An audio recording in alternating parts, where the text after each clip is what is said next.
Pranam and a big hearty Om Namah Shivaya on this auspicious mega Maha Shivaratri night. We are in Madhya Pradesh near Chhindwara at Kranti Peeth, and during this night long interactive session we are blessed to have with us Vivek ji to guide us and give some very deep meaningful insights. Pranam and Om Namah Shivaya. Vivek ji, you spoke about Shiva and Shakti, you spoke about Ganga ji and Narmada ji. You also spoke about Shiva being Devadidev Mahadev and also Pashupatinath. In the same flow, I would like you to say something, to comment on these two places of religious importance in Sanatana Dharma, Kashi and Kailash. Kashi, which is talked about as a city where people like to spend their last days on this earth in their physical form. As they call in the West, Kashi as a city of death. And Kailasha as some spiritual place where we visit after our death, post our physical form. I wanted to know from you, how do you look at these two places which hold prime importance in Shiva's narrative? Actually, Kashi is not. Kashi and Kailash, they have been very important for anything that has come from Indian subcontinent, including Buddhism, including Tibetan Buddhism, and even Bon religion, which is from Tibet area. Mahayana and other. A Bon religion which has very for them it's everything is there, very divine. Similarly, Kashi was not only important for us as the Sanatana Dharmis, but even at one point when Lord Buddha was trying to take a very different route, he still has to come very close to Kashi to give his first sermon in that deer park, which is called right now Sarnath. Kashi was not only a place for us, it was for several other religions too. Similarly, Kailash. Yes. Even in Jain tradition, there has been a story of their Tirthankaras going to Kailash. Yes. Even the 24th Tirthankara, Mahaviraji, there is a story about him that when he was born, he was taken there for a few seconds and brought it back because he had to go there. Kailash has a huge importance in Indian meditative systems, or the whole sadhana system of India and Buddhism. Look, if you try to see Kailash, you will find that what is Kailash? There is not even a air, you cannot breathe. Nothing grows there. It's really a silent zone.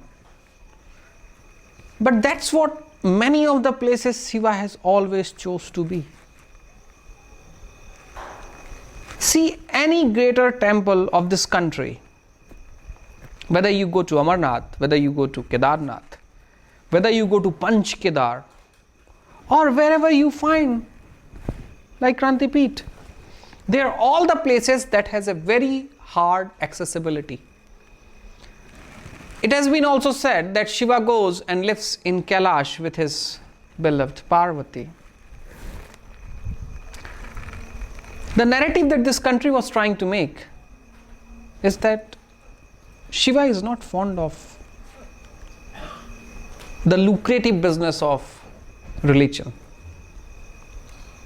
Shiva is not fond of his normal crowd that we have as such. Shiva was not fond of having a great fanfare. Shiva was for the seeker, so people have to reach him if they wanted to find out anything about him and his journey. And they were all very difficult places.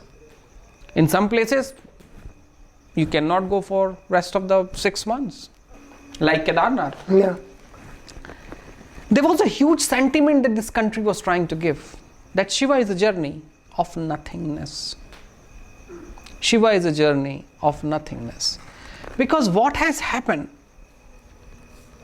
there was a time in this country when through religion, especially through our dharmic tradition,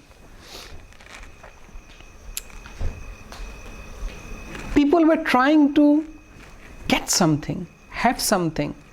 Having something, whether you are Acharya, whether you are Mantra, whether you have Vedas knowledge, whether you have, having something, you have gained something, that's when you were called that you have a sense of Sanatana or Ishwar or God or divine. But there was a clear distinction that was made in the Saivic tradition, that Shiva is journey of nothingness. Because Shiva says, Jnanam bandh hai. Knowledge is bondage. He was the first primordial being who had said knowledge is bondage. Who the hell has ever said in this country that knowledge is bondage? No, Shiva says, Jnanam bandh hai. Because he wanted you to just leave everything, whatever you have acquired. Nothingness. And that's what the nothingness was this country was trying to give from the Kailasha, from the Kedarnath, from Amarnath, from Panch Kedaras, from these places. Even appearance of Shiva here in Krantipit is something like that. Accessibility was very nil. I mean, right now you have come with your car, but if you had come 3 years back, you'll have to trek at least 1 kilometer. And that's when you will be here. Right now you're sitting in a cement floor, but there was nothing like that 3 years back. On the same night 3 years back, it was freezing cold. And there was a hailstorm here. I was sitting here because this was not like this. It was just a small structure. And 6 or 8 people were there with me because nobody could access it. And they were just sitting around. I had the blanket. Nobody had anything. Shiva, the appearance of Shiva comes where the accessibility is much difficult. Because it's a one thing that deeply Shiva is trying to give. That journey to me is journey of nothingness. Don't bring any baggage. Now come Kashi. The hot point of civilization.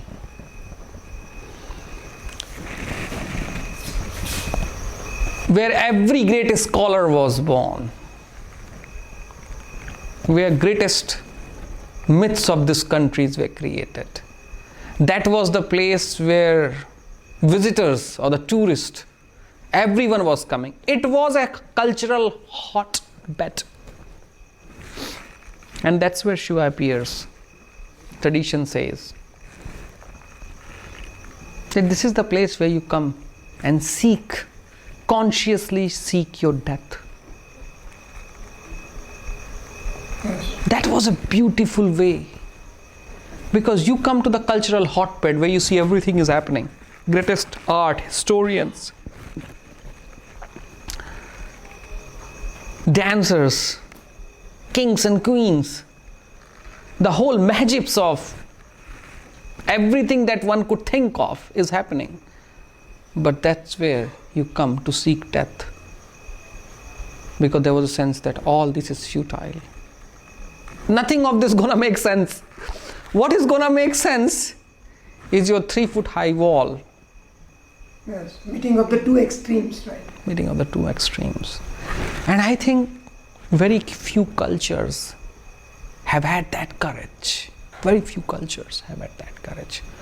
None of the culture wanted to give the two extremes or the contextual extreme to any civilization. We have not done that. There are very few places. I mean, India was able to do that because there was no limit of our expressions. Coming back to the one last thing about Kashi and Kailash.